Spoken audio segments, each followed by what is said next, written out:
give me to drink.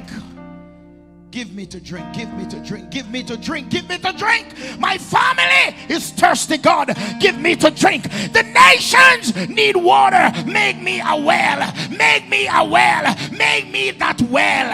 And give me to drink. Hallelujah. When she said, give me to drink, she said, Lord, I'm willing to be that well that will carry the water to the city. I will carry the water to the city. The water was at the well, but she became the well that the city needed. Is there anybody that can say, Lord, make me that well that will go to the city and give thirsty men to drink?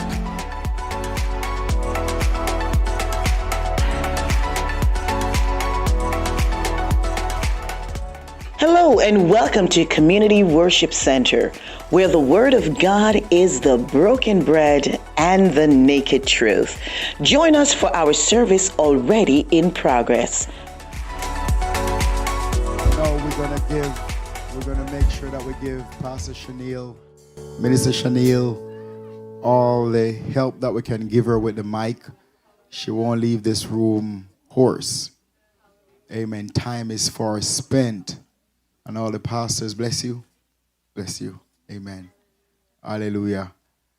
Amen. Time is far spent. And I'm going to ask our bishop tonight to come give us a little greeting.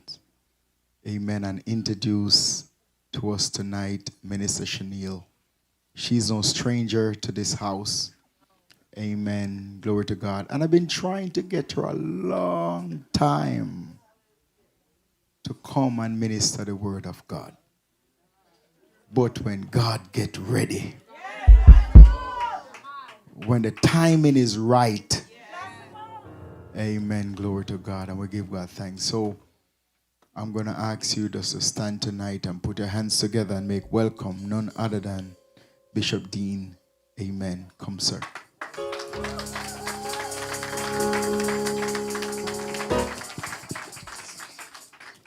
Come on, lift up the name of Jesus. If God been good to you, you can do a lot better than that. Come on, lift up the name of Jesus. I will enter into his gates with thanksgiving and into his courts with praise. Be thankful unto him and bless his name, for the Lord is good. I said the Lord is good. He's an awesome God. Greet the house. The Homes Pastor, Bishop Jacob, I greet you in the wonderful name of Jesus Christ, our soon coming King.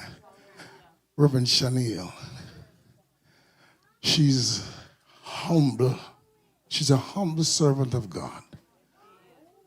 Hard working individual. She never stops. And she's reliable. She's a person that you'd want in your ministry, but I got her. She's youth minister. She do lead prison worship, and the list goes on and on.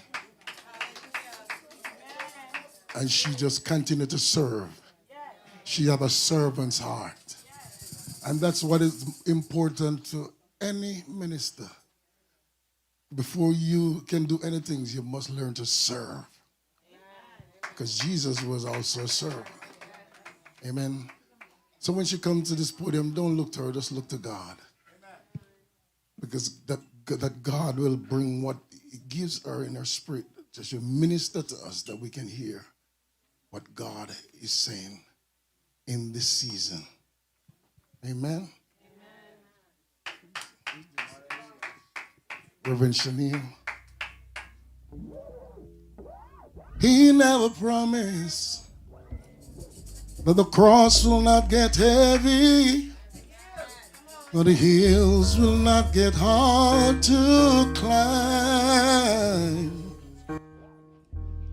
He never offered the victory without fighting, but he said, help will always come in time.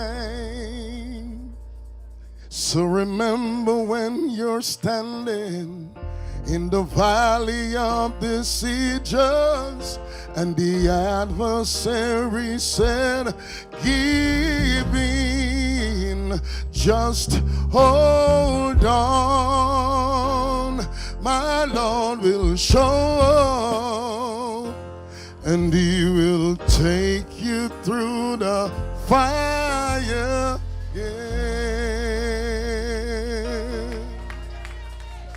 Praise the Lord. Praise the Lord. Praise God. I'm so happy to be in the house of the Lord. I'm excited to be in the house of the Lord. I give honor to my friend, the one I call my elder, Pastor Jacob Gardner. I give honor to all the leaders of this house and every leader, every minister, every evangelist, every missionary, and if I didn't call you, every one of you. In the name of Jesus, I greet you all. I know the time is far spent, so I'm going to go right into the word. As Pastor said, he's been trying for a very long time. Very long time. And every time he asks, I said, keep praying. But everything happens in God's timing. Amen. Amen. God, we thank you. We glorify you. We lift your name on high. For you alone are worthy. God, I ask there, Father, that you hide me behind the cross. But let your spirit reign and let your anointing flow. For I am just a vessel of honor and meat for the master's table. I'm here only to be used by you and to do what you've asked me to do. So I give it all to you right now. Amen. Amen.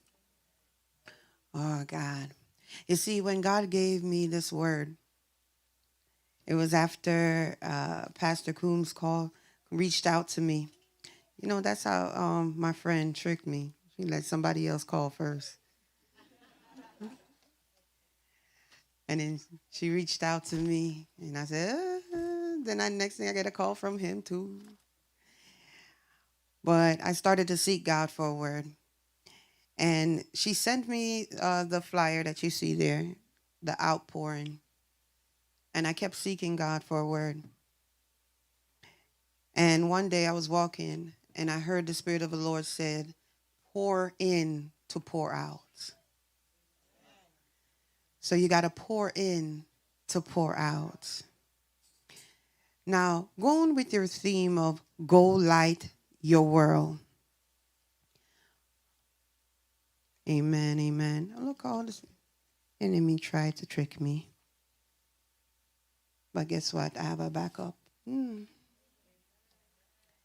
Amen. So going with your theme, go light your world. But how many know that before you go, there's some things you need to take place? Do you know that before you go, there's some things that need to be changed? Before you move, you must prepare yourself for the journey. Amen.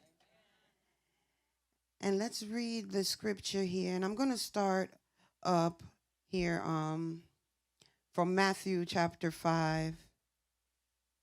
And we're going to go a little bit up. And we're going to start at verse 13. It says, you are the salt of the earth. But if the salt lose its flavor, how shall it be seasoned?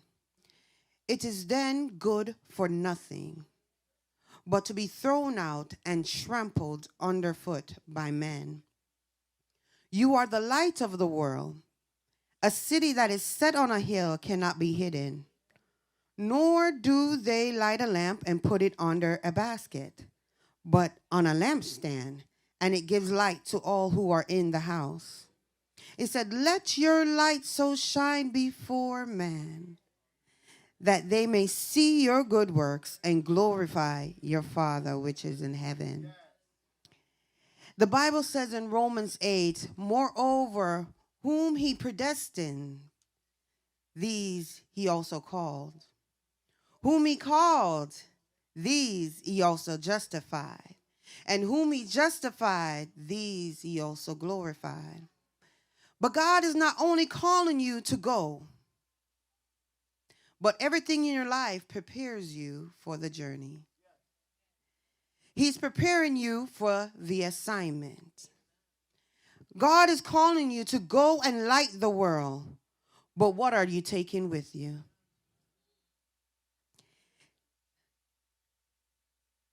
He said, you're the salt of the earth. But if the salt loses flavor, how shall it be seasoned? It is then good for nothing, thrown out. In other words, you got to keep your flavor. Verse 13, he says, you are the light of the world, a city that's set on a hill. You see, I've got to be the vessel that the light of God shines through. Therefore, before I go and light the world, I got to light the vessel within me. The brightness got to shine where you are right now. You must make sure there is nothing obstructing your light. You see, the word go is an action word. It means to move or proceed from one place to another. But what are you taking on this journey? What are you moving along with? Am I taking the flavor of God with me? Am I taking the light of God with me? See, let's face it. We all want to feel useful in one way or another. We appreciate when someone can depend on us. So when we hear the word, go light your world, become excited. However, the light does not begin after you leave. The light must begin shining right where you are. The fire must be already burning. The process of lighting the world does not begin when you decide to move, but it begins in your preparation for the move. The Bible says we are the salt of the earth, but we must do what we necessary to do to preserve our flavor. You see, like I said, the God gave me this word. He said, pour it in to pour out. And I know everybody get excited about the go and about the journey. But so much happens before the go, before the journey, before you take the first step. When the Lord spoke these words to me, I asked God, what are you saying? Pour it in to pour it out. And it's what I do every time that I have to preach, because I don't want to preach from my own understanding. Because we can read the scriptures and dissect it and do it from what we believe it's supposed to look like, but I want to hear from what God wants to say. I want to speak what God wants me to speak. And I know there are young people that are ready and they feel the call of God on their lives. And they understand that God is calling them for a purpose. They are preparing to move into their destiny. They're preparing to walk in God's authority. Some are getting ready to say yes to the purpose that God has on their lives. But are you ready to tear down Satan's kingdom? Are you ready to tear down some altars? Are you ready to walk in the enemy's camp? Are you ready to do what God has called you to do? You're prepared to spread the gospel to the nation, the highways and the byways. But before you pour out, you must get poured into. You must be equipped before you go. You have to learn to be led before you can lead. You see, as you walk this journey, you're going to encounter some dangers, temptations, spiritual battles. That is why you must put on the whole armor of God. You cannot wear just one piece and have your whole other part of your body exposed. When a soldier goes out to war, he makes sure he's fully equipped. He's fully equipped for everything that he needs to do for this mission. So how do we expect to go unless we first take on the light and let the light shine within us? How can we go unless we take time to put on the full armor of God? You see, there must be a download before there's an upload. As preachers and ministers of the gospel, the word must first resonate within you before you can regurgitate it and say it to others. We must first be able to be taught to be able to teach. You see, I prayed and I asked God, Lord, reveal yourself to me. Tell me exactly what you want me to do. Give me a deeper understanding of your word. Show me what you want me to say.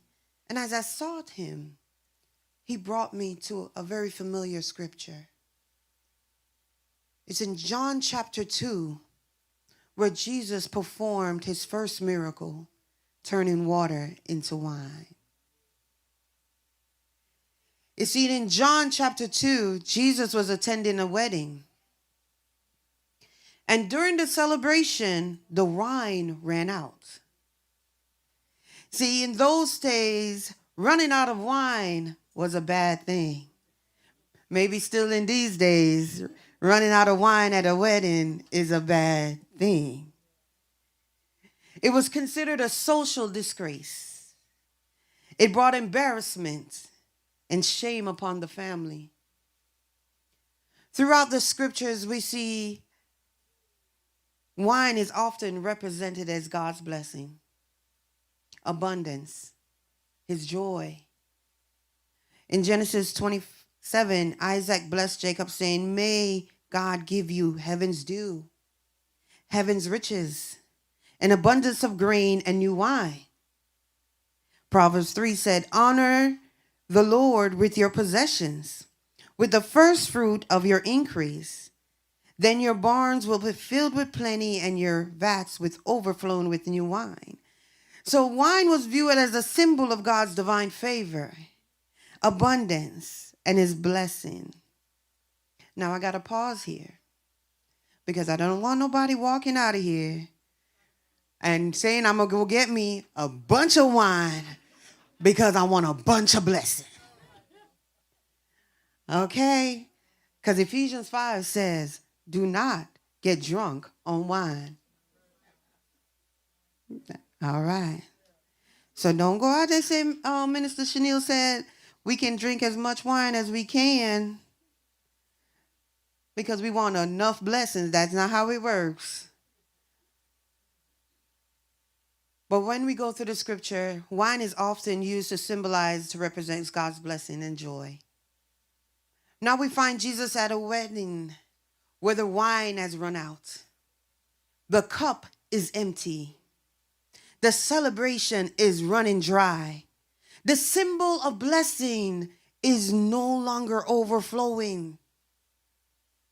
And Mary, recognizing this problem, but notice where she went.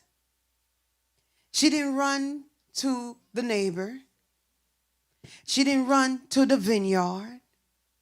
She didn't run to find another supplier, but she went straight to the source. She went to the one who is the source of every blessing.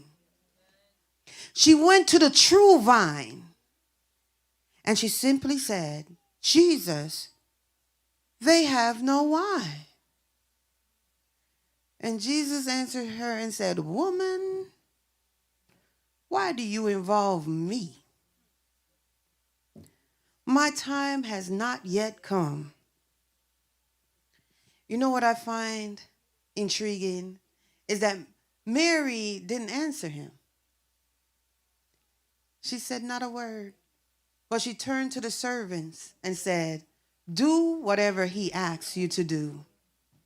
Perhaps she knew that despite of what he says, she understood there was something deeper within him. Perhaps she knew that what he carried can handle the situation.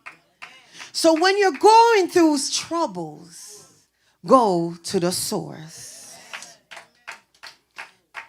So nearby stood 6 stone water jars. These jars was used in Jewish ceremonial, just for washing, for purification. These 6 stone vessels have been set apart for purification. They were considered clean. They were considered not defiled. Most importantly, they were available. They were already in a position to be used by the master. But God spoke in my spirit. Many know they are called, but they have positioned themselves elsewhere. Romans 12:1 tells us that present your bodies a living sacrifice. Yes.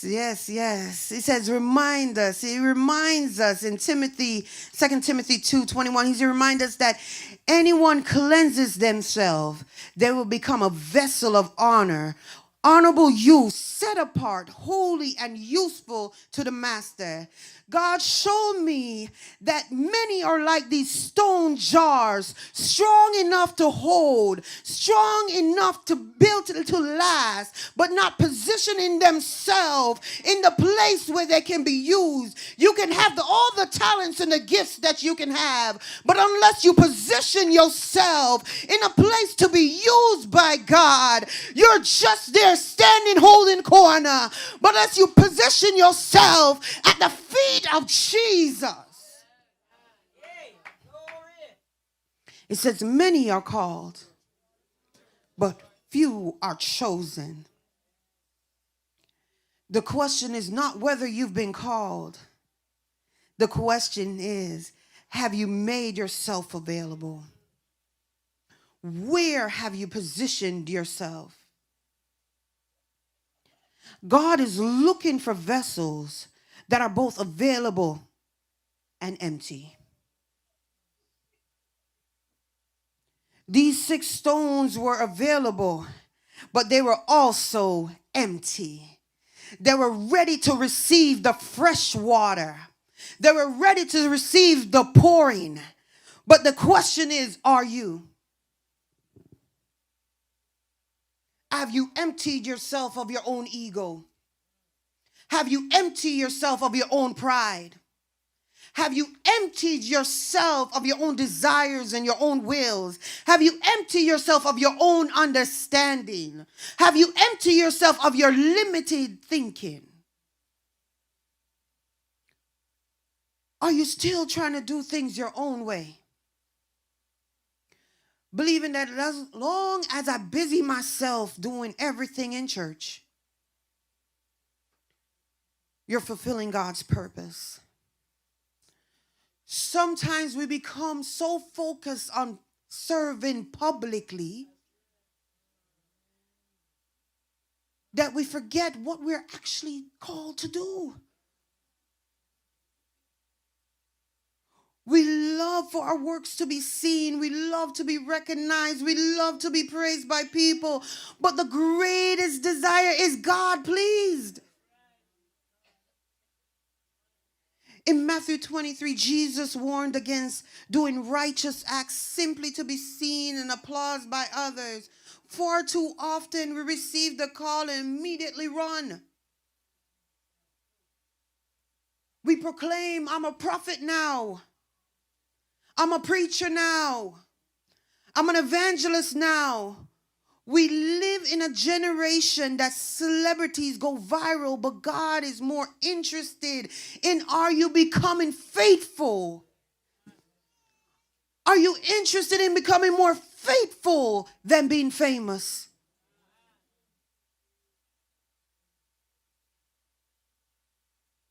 The word said your gifts will make room for you.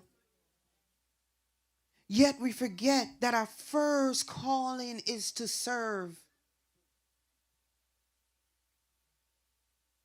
You're called to learn. There's an old saying that God calls fools, but he don't keep them. God just doesn't call us. He develops us. He matures us. He shapes us. Nobody expects to become an athlete without practice. Nobody graduates without first attending class. Nobody becomes a surgeon after watching YouTube. Even though I kind of learned how to do a little bit of hair. I graduated from YouTube University. Amen. You know, keep a little coins in my pocket.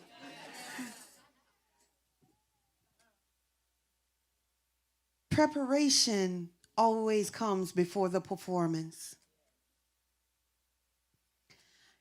Now, I want you to understand, I'm not saying that there's nothing wrong with striving for greatness.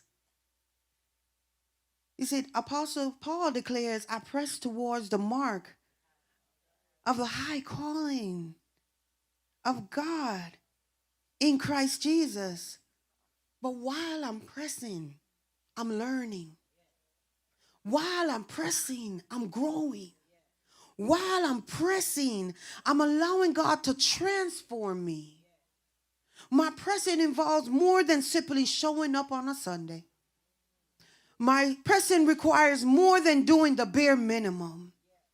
It requires me spending time at the feet of Jesus. It means making myself available to learn from those God has placed in leadership. I know that hurt.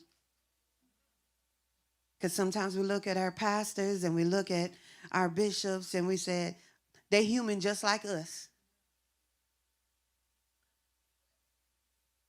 But trust me, you can learn a lot when you just humble yourself. It requires humility. It requires us to be teachable. It requires us to admit that we don't have all the answers. It requires us to recognize that those that have walked the road before possess wisdom I can learn from. You know, I can relate to these young people, you know, even though I look young.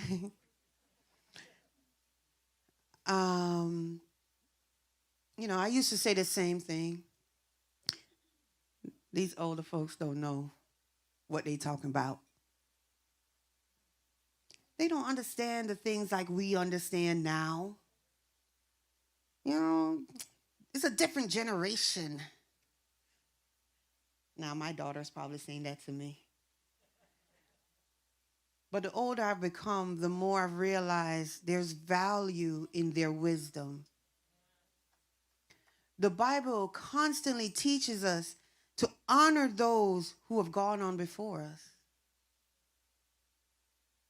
It says, remember the days of old.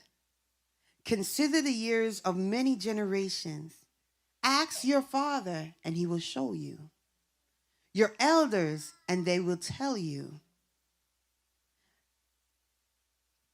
The scripture calls us to respect, submit, and learn from our spiritual leaders. Because they watch over your soul. I will tell you, you don't know how many times that man right there, the one that you may say, it's just a man, but he probably woke up in the middle of the night when God has called your name before him.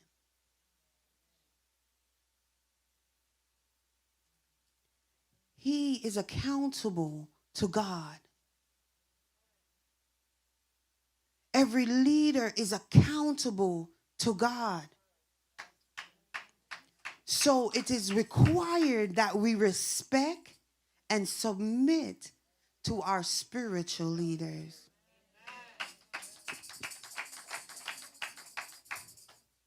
So let me ask you something. Are you ready to empty yourself of self-doubt?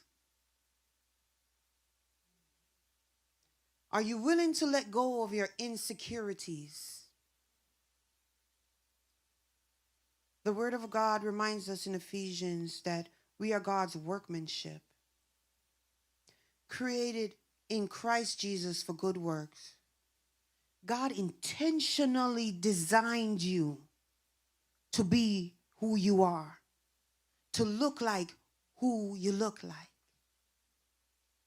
You are purposefully created.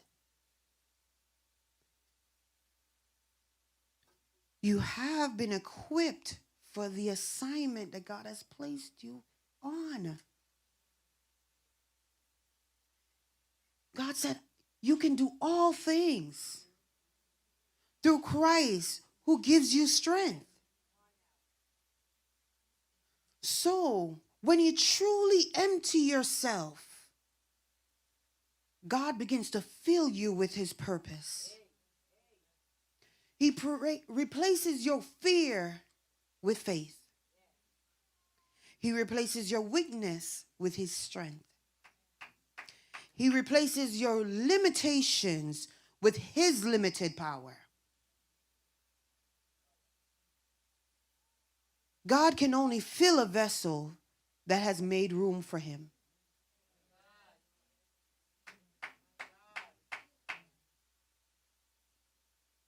You see, these 6 stone vessels were empty and positioned to be used.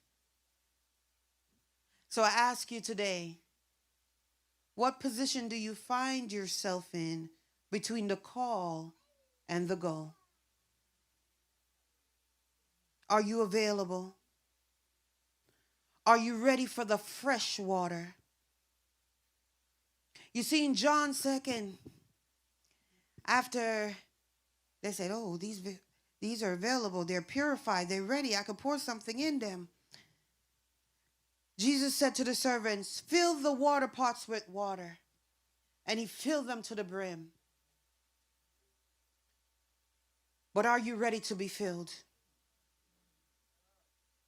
Are you ready to be poured into? See, I didn't know my bishop was going to be here. But one thing about my bishop, when he was ordained and appointed as the leader of our ministry, the first thing I remember him saying is he's already looking for his successor. That's the word, right? Successor. Good. Thank you. He's already looking for his successor. He's already preparing for the next generation. He's already preparing for the next leader for tomorrow. He's ready to cover the mantle on the next one. You see, as leaders, we must understand that there comes a time when we got to step aside. And we got to allow God to purpose to be fulfilled through others. But that cannot happen unless you start pouring into these young people. You can't expect the next generation to carry the mission if we've never invested in them. The Bible said, young men, I call upon you because you are strong. But strength alone is not enough.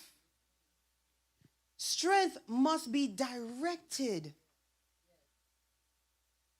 Strength must be disciplined. Strength must be developed. Sometimes we get so attached to our titles and our positions, and our responsibilities, we forget that they're not our own. They were only entrusted to us. What God entrusted to us, he also expects us to pass on. They are young people that are thirsty for the water. They are young people who are desperate for someone to believe in them. They're young people waiting for someone just to pour out into their lives. God has called us to be their shepherd of his people. He's not giving you the living water to hold on to it for yourself. But he's giving it to you to pour into others. Young people, living water is available to you. It's the river that never runs dry. It's the fountain that flows from Emmanuel's vein. Jesus promised everyone who believes in him would have a river of living water flowing from within them. And he speaks of the Holy Spirit. So many of us have tried to satisfy this thirst with things of the world. We're searching through relationships. We're searching through our success. We're searching through popularity. We're searching through possessions. Yet nothing can satisfy the thirst deep within. But why? Because the thirst can never be satisfied by things of the world. It can only be satisfied by the Holy Spirit. Material and earthly possession would never fulfill what God can fill. It will never satisfy. But come draw from the well that never runs dry. Come drink of the living water, and you will never thirst again. God has placed gifts inside of each and every one of you. Some of you can sing. Some of you can preach. Some of you can teach. There's those that can lead. Those that can encourage. Those that can serve. But your gift alone is not enough. It's the Holy Spirit that empowers the gift. You can have talent, but without the anointing, it's nothing. You can have education, but without God, it's nothing. You can have knowledge, but without the power of God, it's nothing. But when the Holy Spirit rests on your life, everything changes. No matter how many degrees you earn, you could be Dr. So-and-so. Yes, Sister Emily, Dr. Mia. But it means nothing without God. What profit a man gain the whole world and lose his soul? You can have as much experience as you can gain. No matter how gifted you may become, the Holy Spirit makes the difference. This calling you're walking into is not a battle against flesh and blood. It requires more than your intellect. It requires more than your personality. It requires more than your charisma. You have to have the Holy Spirit living within you, working within you to walk this walk, because you're going to come against some devils and some demons and some temptation, and you're going to need the Holy Spirit in order to stand against the wiles of the devil when he comes against you. You're going to need his guidance. You're going to need his wisdom. You're going to need his strength. You're going to need his presence.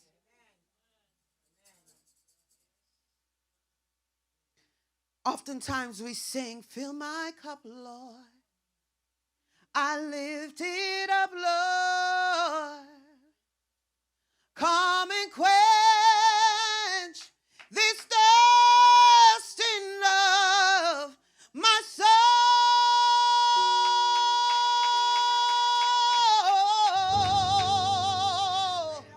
But bread of heaven,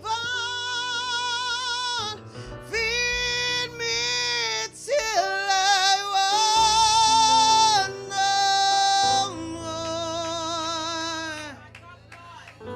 Fill my cup, fill it up, and make me whole.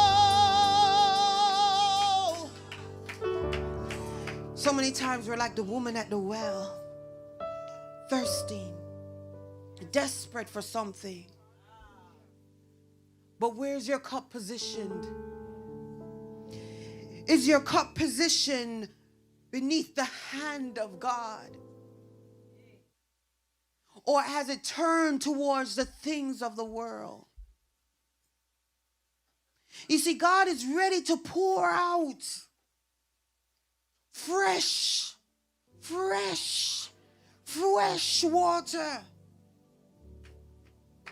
But first you have to be willing to receive it. Are you the glory carrier? When people come around you, do they feel the presence of God? Jesus. Is his presence evidence in your speech? Is it there in your attitude? Is it there in your characteristics? Do people see God in you?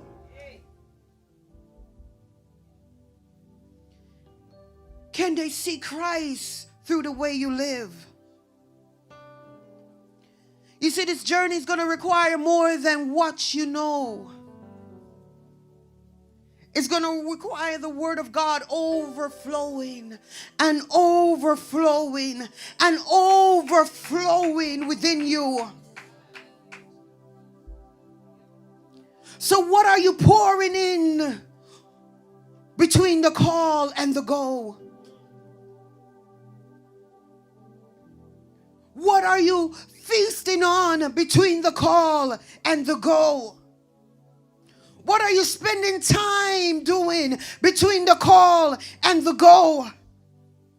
Yes, you are called, and you know God has a purpose for your life. But what are you doing to bring that purpose out? It's not about the title. It's not about the position. But there's somebody waiting on you. It's somebody waiting on you to bring the light. It's somebody waiting on you to bring the flavor. Jesus. Jesus said to the servants, now draw some out and take it to the master of the banquet. And the servants obeyed. You see, when the master of banquets tasted the wine that had been the water that's turned into wine. Amen. He didn't know where it come from. Though the servants who drew the water knew. And he said to them, you saved the best for last.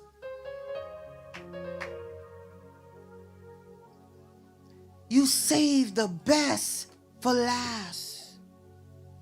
You see, the purpose that God has in you may take some time. It may take some time for you to build. It may take some time for you to develop.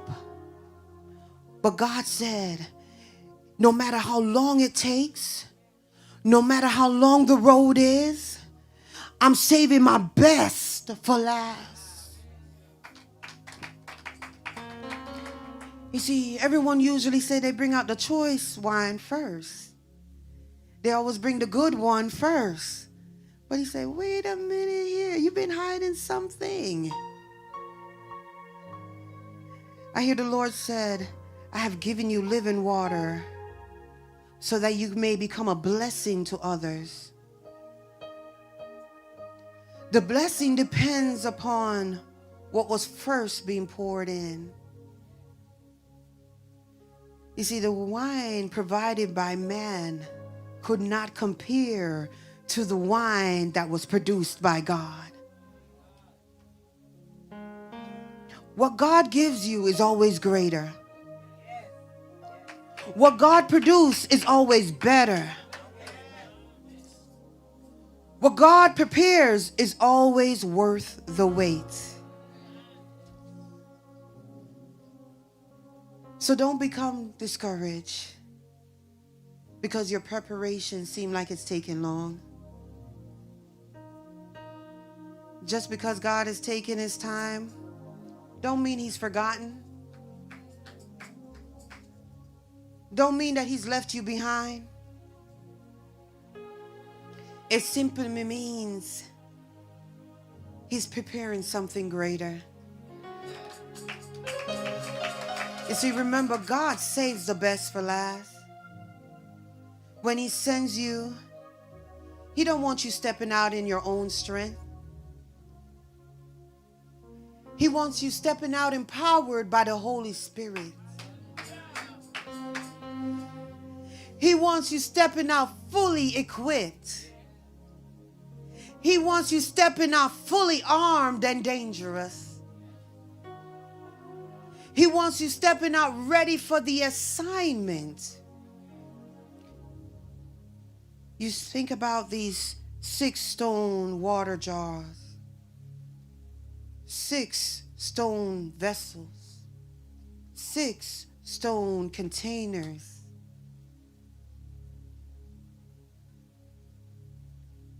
You see, when I studied this passage and I was thinking about the armor of God, I realized there were 6 armors.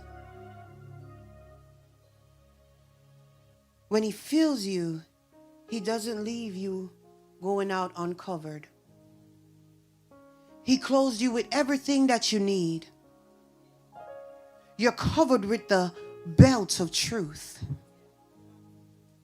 You're covered with the breastplate of righteousness, with the stone of the gospel of peace, with the shield of faith, that when arrows and darts are thrown your way,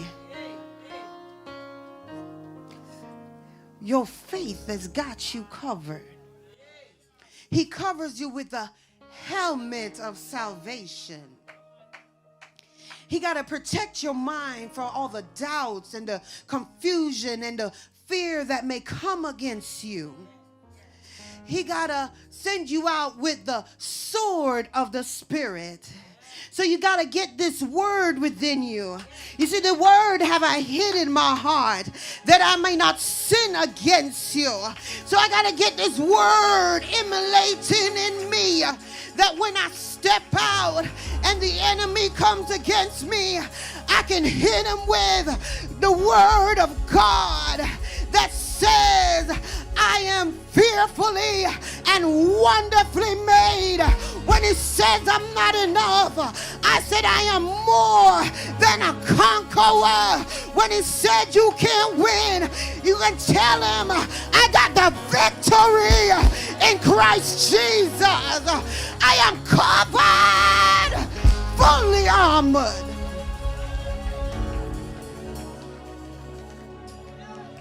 You see, when you're fully armored, you're not walking in defenseless. You're walking in victory. You can step into enemy's territory and the enemy gotta flee. Can you imagine going into somebody else's territory and they gotta flee from you? Because you can walk into territories like the people walked around Jericho's wall and they said, I'm walking, I'm gonna praise God, I'm walking, I'm walking, I'm walking. And on the seventh day, they shout with a voice of triumph. They shout with a voice of praise. You see, when you're fully covered, no matter what the enemy comes at you with, you can stand boldly and say, you can't do nothing to me because I got the Lord on my back. I got God on my side. I got Jesus with me.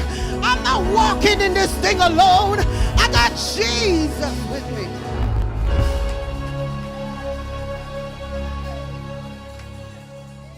You can walk in ready to bring change to your generation. You see, Jesus calls us to be salt of the earth. You see, in biblical times, salt had to be carefully preserved in dry conditions, just so it won't lose its flavor. Likewise, sometimes you're going to have to go through some valleys. You're going to have to go through some deserts. You're going to have to go through some things where your friends can't help you. No money can help you. Nobody can help you. No girlfriend and no boyfriend can help you. But only with Jesus on your side can you be sacred and preserved. Can you save your flavor to walk into territories and bring salt to the earth. So hold on to your salvation. Hold on to your faith. Hold on to God's promise. Hold on to the light that he placed within you, because someone is waiting on you to shine. Someone is waiting on you to carry the light into their darkness. Someone is waiting on you to point them to Jesus. Don't allow your light to go out. Keep it burning. Keep it burning. Keep it burning. Keep it burning. Turn to your neighbor and say, I'm going to keep my light burning. I'm going to keep the fire burning. I'm going to keep the fire burning. Keep pressing forward, because someone is depending on you to reach your goal moment. Like runners lining up for a race, they hear the word, on your mark, get set. That's the preparation. But when the command go comes, there's no more time to get ready. There's no more time to get set. But you got to be ready. You got to take off and run this race with patience. It's not about how fast you run, but this is an endurance race. This is a race that calls you to not give in. This is a race that calls you that even if you have to crawl on your belly, even if you have to crawl on your belly, even if I have to go through some valleys, even if I have to go through some deserts, even if I have to climb some mountains, even if I have to push some things out of my way, even if I have to put some people out of my way, you can't stand in my way, because I'm going forward with God.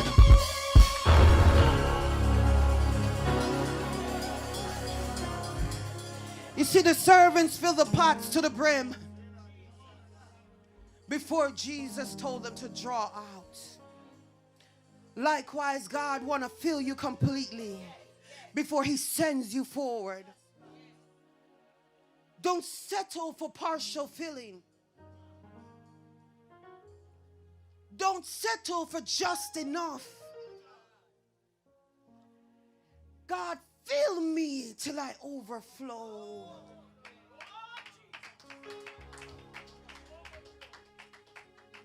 Because you can't pour out what's never been poured in. Don't forget the filling station. Until you're ready to go, allow God to continue to pour in you. Allow him to fill you to the brim until he gives you the instructions to move.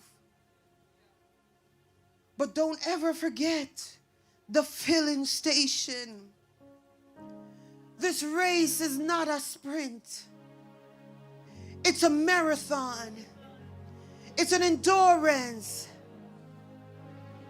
Apostle Paul reminds us that we must run with perseverance. You know, we can't talk sometimes. That word. Thank you, people.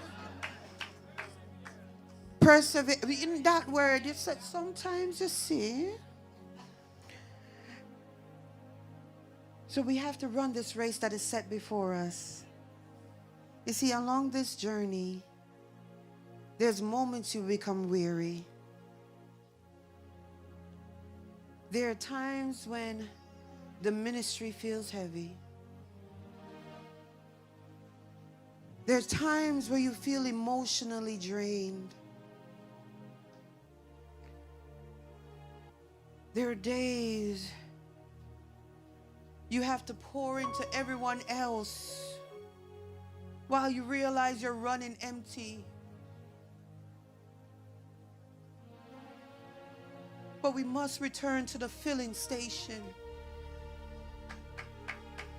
Sometimes you have to go back to Knee City and said, fill me again, Lord. Fill me again, Lord. Fill me again, Lord, with more of your power, more of your anointing, more of your word, more of your love, more of your wisdom, more of your spirit, God. Fill me again, Lord. We need another fresh refilling. We need to run back to the fountain that never runs dry. Oh, Jesus. The assignment sometimes requires fresh grace. There's a season that we require fresh strength.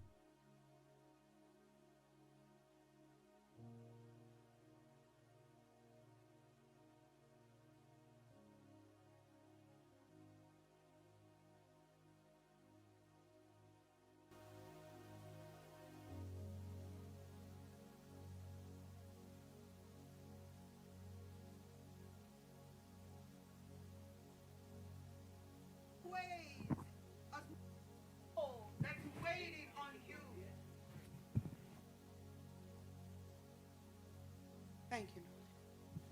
There's always something that God has you to do. You know, I talked to some, what you call them, pastor? Not older folks. What you call them? What, God? Age of wisdom. I talked to some age of wisdom people. And sometimes I'm not going to look at nobody. You know. They said they retire.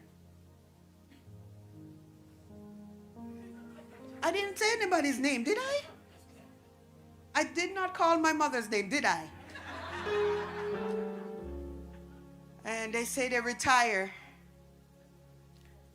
I said, no, it's you young people do the stuff for church. Just sit down and relax.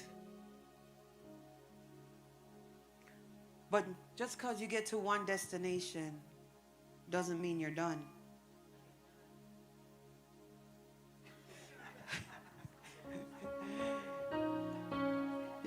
season of wisdom destination doesn't stop you from getting to a more season of wisdom destination. I said that right? So don't become comfortable. Don't become complacent. Continue to seek God. Continue to grow in Christ. Continue to allow him to pour into you. You see, young people, I'm going to tell you to be honest truth. Honest, true. When I was younger, I even know walking in God can sometimes get hard. Especially when you see your friends being able to do whatever they want to do and go wherever they want to go.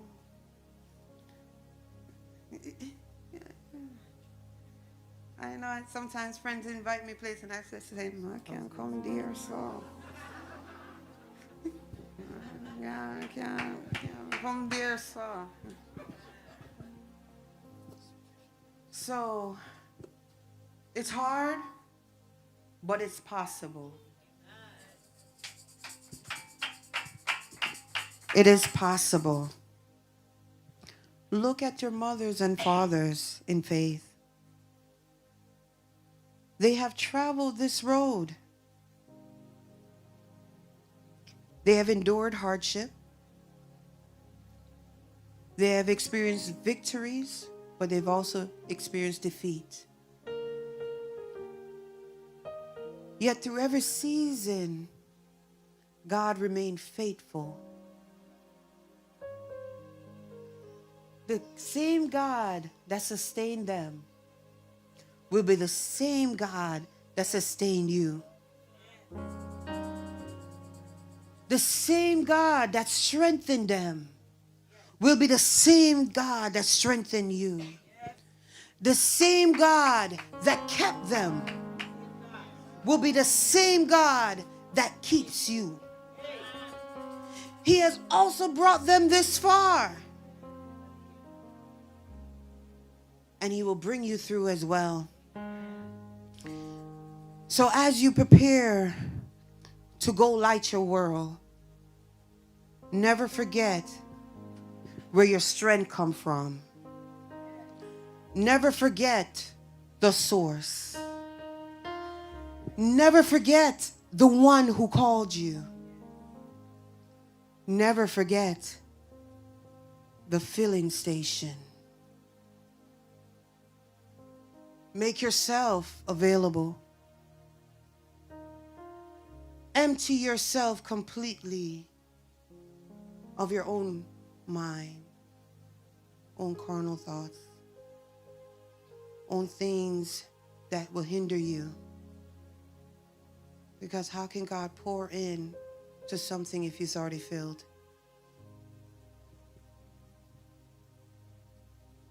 Allow God to pour into you until it overflows. Then and only then, go and pour into someone else. Because you can never give away nothing you have not received.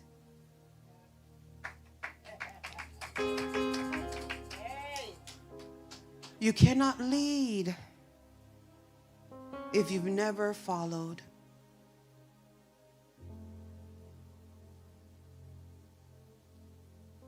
So today, I leave you with this question. What position do you find yourself between the call and the go? Are you available? Are you empty? Are you teachable? Are you thirsty? Are you willing to be filled?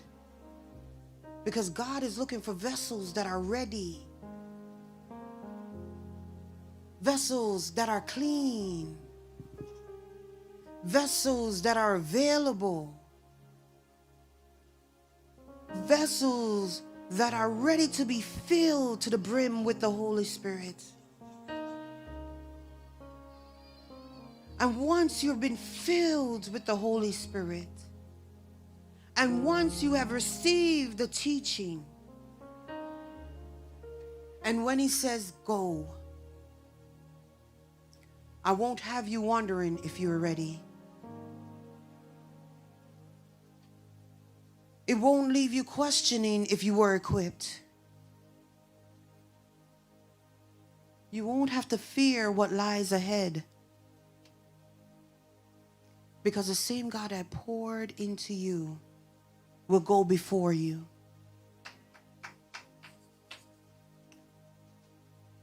He'll walk with you. He'll strengthen you. He'll sustain you. So let God pour into you so that you can be faithfully poured out as you go. Some of you have been asking God to send you. Send me, Lord. But God is asking you to surrender. Some of you have been praying, Lord, use me. But God is saying tonight, first let me fill you.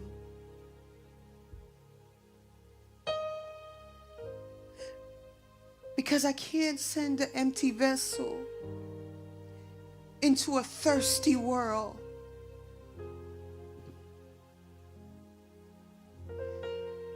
I can't send you to the nations in a dark world unless you got this light. Unless you got this light. So I want you to go light your world.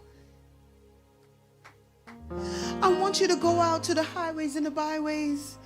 I want you to be able to talk to your friends and tell them about God. But I want them to see God in you. So as I close, are you ready? I want you to ask yourself, are you ready to go? And if you're not ready to go, and I want you to be honest, I want you to seek God. Lay at his feet until he fills you up, until you want no more. Fill my cup, Lord. I lift it up, Lord.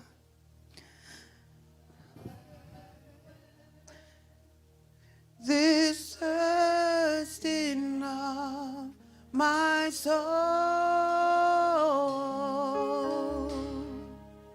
bread of heaven, feed me till I want no more. Here's my cup, fill it up and make me whole. Fill my cup, Lord. I lift it up, Lord. Come and quench this thirst in my soul.